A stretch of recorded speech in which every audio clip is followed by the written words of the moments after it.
안녕하십니까. 사주상담가 이기호입니다. 이기호 주역 강의 11번째 시간으로 오늘은 간단하게 괴를 구하는 척전법 그리고 주자의 변효 해석 방법에 대해서 설명을 드리도록 하겠습니다. 제가 지난번에 3가지로 괴를 뽑는 방법에 대해서 설명을 드렸는데요. 이게 너무 복잡하죠. 사람들이 요즘 현대에는 스피드 시대잖아요. 그래서 궁금한 게 있으면 금방금방 나와야 되는데 이 본서법 같은 경우는 18번을 뽑아야 돼요. 18번씩 이걸 해야지 이게 이제 하나의 효가 딱 나온단 말이에요. 그래서 우리가 이제 점을 칠 수 있는데 이게 현대에는 너무 안 맞는다. 그래서 좀 더 간단하게 나와야 된다. 이렇게 볼 수 있죠. 요즘에 보시면 타로 카드 같은 경우도 그냥 카드 하나 뽑는 거잖아요. 그런데 이 3가지로 18번을 이렇게 계속 그 3가지를 뽑아서 그거를 이제 뭐 세고 막 이러면서 이걸 18번을 한다는 건 너무 복잡하다. 그래서 오늘 이 척전법은 동전을 던져서 괴를 얻는 방법인데 이 괴를 뽑는 방법 중에서는 가장 간단하다고 말씀을 드릴 수 있습니다. 너무 복잡한 방법은 현대인의 외면을 받는다. 그리고 이게 복잡하니까 뭐 중서법, 약서법 그래서 이 과정을 줄인 그런 방법도 있는데요. 제가 볼 때는 이것도 여전히 복잡합니다. 그렇기 때문에 이 동전이나 카드를 이용한 간단한 방법을 추천을 하는데요. 책에는 척전법이라 그래서 동전 갖고 하는 게 나오거든요. 근데 요즘에 또 누가 동전을 갖고 다녀요? 딸랑딸랑거리면서 누가 동전을 갖고 다닙니까? 그러니까 이 시대에 맞게 여러분들은 카드로 하시면 되겠습니다. 그러니까 카드 3장만 있으면 돼요. 그래서 그걸 앞뒷면을 정해갖고 이제 딱 효를 구하시면 됩니다. 예를 들어서 카드가 이제 3장이 있어요. 그러면 경우의 수가 4개가 있죠. 우선 전부 다 앞면이 나올 경우, 그리고 전부 다 뒷면이 나올 경우, 앞면이 2개, 뒷면이 하나가 나올 경우, 앞면이 하나, 뒷면이 2개가 나올 경우, 이런 식으로 생각을 할 수가 있습니다. 그러니까 동전도 딱 던져가지고 동전이 앞면만 3개가 나오냐, 뒷면만 3개가 나오냐, 앞면 2개, 뒷면 하나 나오냐, 뭐 이런 식으로 나올 게 아니에요. 카드 같은 경우도 뭐 이런 식으로 해갖고 하여튼 앞뒷면을 정하면 되죠. 그래서 앞면을 이제 양이라고 했을 때 앞면 3개가 나왔다. 그럼 노양이 되는 거고 뒷면 3개가 나왔다. 그럼 노음이 되는 거죠. 그리고 앞면이 2개, 뒷면이 하나가 나왔다. 그럼 소양이 되는 거고 앞면이 하나, 뒷면이 2개 나왔다. 그럼 소음이 되는 거예요. 그래서 노양하고 노음이 나왔을 때는 변효가 생기는 거죠. 그럼 이렇게 됐을 경우에는 6번만 하면은 1개의 효가 나오잖아요. 이것도 어떻게 보면 복잡하죠. 그런데 이제 다른 것에 비하면 훨씬 간단하다고 볼 수 있습니다. 그래서 뭐 동전을 던지든 아니면은 카드를 갖고 이렇게 뽑든 6번만 딱 하면 6개의 효가 딱 나옵니다. 그래서 이것이 가장 간단한 방법이라고 말씀을 드릴 수 있겠습니다. 그러면 이제 괴를 뽑았잖아요. 괴를 뽑으면 이거 해석을 해야 될 게 아니에요. 해석. 근데 이걸 어떻게 해석을 하느냐? 괴를 얻으면 해석해서 이제 판단을 해야 되는데, 그러니까 점단을 한다고 하죠. 점을 쳐가지고 판단을 하는 거예요. 근데 방법은 2가지가 있습니다. 첫 번째, 괴사와 효사를 해석함으로 판단하는 방법이 있고, 이것이 이제 오늘 배울 내용이에요. 그리고 괴의 이미지를 해석함으로 판단하는 방법이 있습니다. 이것은 다음에 배울 건데요. 예를 들어서 이 8개의 삼리아가 있잖아요. 이게 삼리아란 말이에요. 그러면 이것은 생긴 게 창문을 닮았네. 그래서 창문과 관련된 그런 해석. 그리고 이것은 이제 중알이라는 건데 이 화기운이 2개가 있는 거잖아요. 이것은 이 고기를 잡을 때 쓰는 그물을 닮았는데 그런 그물과 관련된 그런 의미로 판단을 한다. 이렇게 생각을 하시면 되겠습니다. 이게 괴의 이미지를 해석함으로써 판단하는 것이고요. 다음 시간에 배우겠습니다. 그러면 오늘 배울 내용은 괴사와 효사를 이제 해석을 하는 거예요. 그렇게 해서 판단을 하는데 그럼 예를 들어 보겠습니다. 이게 이제 괴를 딱 뽑았을 때 그 변효가 생기는 경우도 있고 안 생기는 경우가 있잖아요. 그래서 딱 뽑으면 그게 본괴고 그 다음에 이제 변효가 생긴 걸 직괴라고 하잖아요. 본괴하고 직괴가 생깁니다. 만약에 변효가 없으면 직계는 안 생기겠죠. 그러면 우리가 이제 이걸 판단을 할 때, 점을 치어서 이제 판단을 할 때 어떤 방법으로 할 것이냐, 여기에 대해서 이제 좀 혼동이 생길 수가 있는 거죠. 뭐 본효로 할 거야? 아니면은 본계로 할 거야? 아니면 직계로 할 거야? 뭐 이런 식으로 이제 헷갈리단 말이에요. 근데 여기에 대해서 그 송나라 때 주자라는 분이 계셨습니다. 이 주자라는 분은 그 중국 철학사에서 상당히 큰 영향을 미치는 분이라고 볼 수 있어요. 뭐 주자학이라는 그 학문이 따로 있잖아요. 그래서 이제 주자가 변효에 따른 해석과 판단 방법이라는 것을 역학계몽이라는 책에서 주장을 했는데, 이 주자의 주장에 따라서 이제 이걸 이제 해석을 하면 되는데, 이게 꼭 진리는 아니겠죠. 그러니까 주자가 이런 방법을 제시했다 이런 뜻이고, 다른 방법으로 한다 그래서 그것이 꼭 틀렸다고는 할 수 없다, 이렇게 말씀을 드리겠습니다. 자, 그러면 여기 보세요. 괴를 딱 뽑았는데 변효가 하나도 없어요. 그럴 때에는 본계의 괴사로 해석 판단한다. 그러니까 예를 들어서 이제 괴를 딱 뽑았는데, 제가 오늘은 이제 중천권으로 예를 들을게요. 이 중천권이 딱 나왔는데 여기에 변효는 하나도 없어요. 그럴 때에는 이 중천권의 괴사로 해석 판단한다, 이렇게 볼 수 있습니다. 권계의 괴사는 이렇게 적혀 있어요. 권, 원형, 이정. 그러면 여러분들이 이게 무슨 뜻이에요? 하고 이제 물어보실 텐데, 앞으로 계속 공부를 할 겁니다. 그래서 오늘은 여기에 대한 해석은 안 할 거예요. 벌써부터 해석 들어가면 여러분들 막 머리 아파요. 그러니까 오늘은 이 주자의 변효에 따른 해석 판단 방법이 어떤 식인지 그것만 이제 파악을 한다, 이렇게 생각을 하시면 되겠습니다. 그래서 첫 번째로 이제 괴를 딱 뽑았을 때 변효가 전혀 없을 수 있잖아요. 그럴 때에는 이 괴사로 판단한다. 본계의 괴사로 해석 판단한다.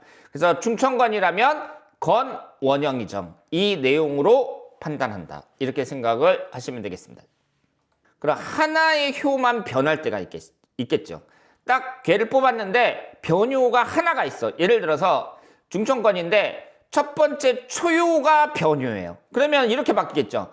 변효니까 노양이니까 음으로 바뀔 거란 말이에요. 그래서 이것이 이제 천풍구라는 직계가 됩니다. 본계는 중천권인데 직계는 천풍구로 바뀌죠.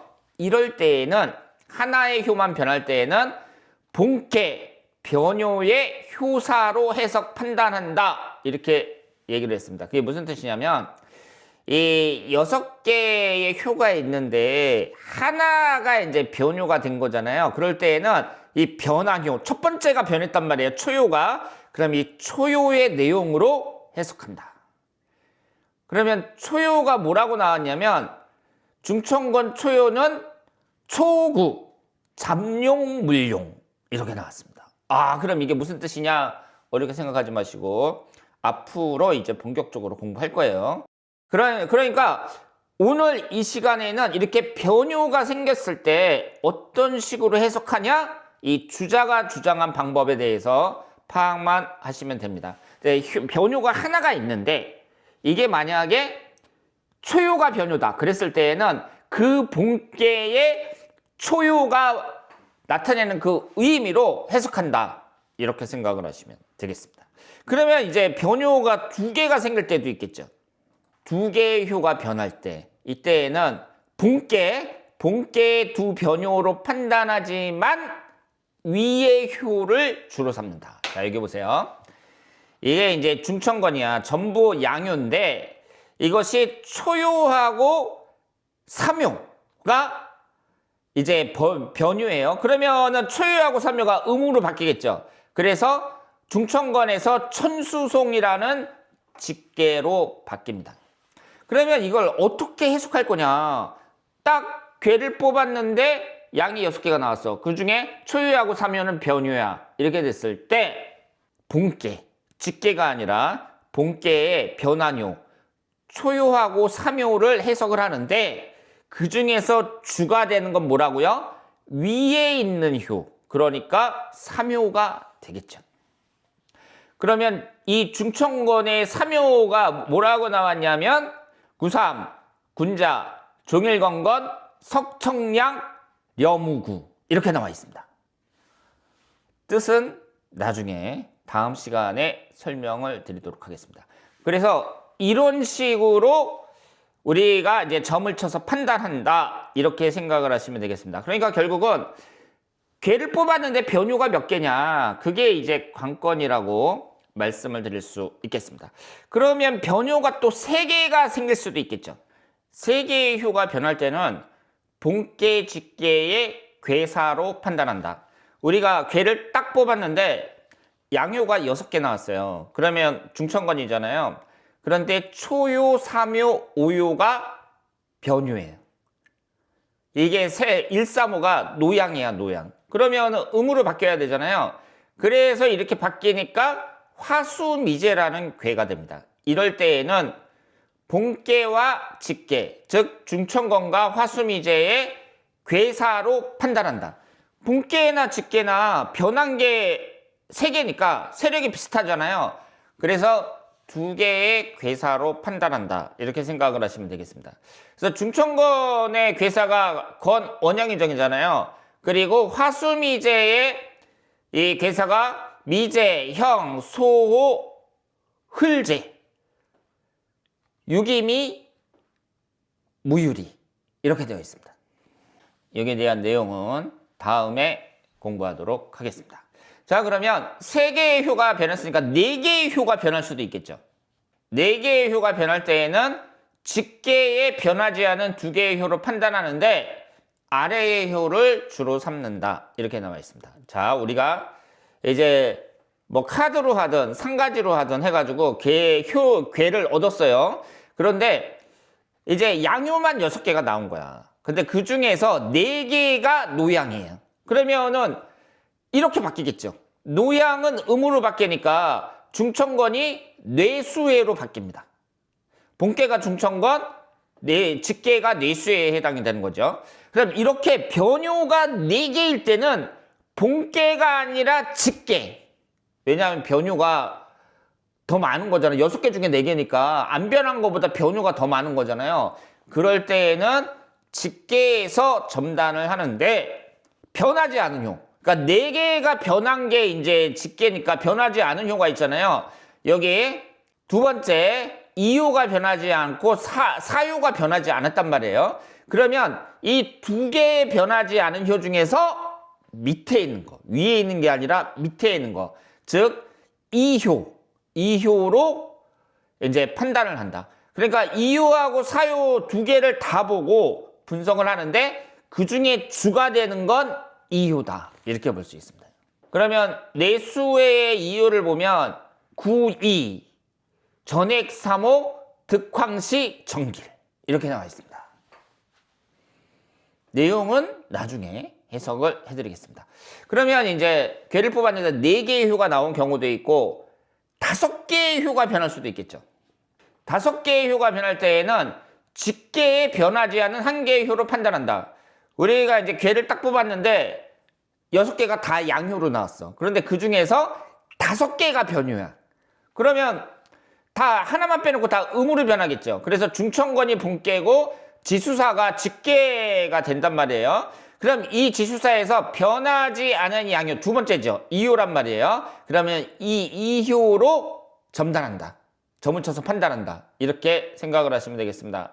그래서 지수사의 2효가 그 제사중, 길무구, 왕삼, 성명 이렇게 나와 있습니다.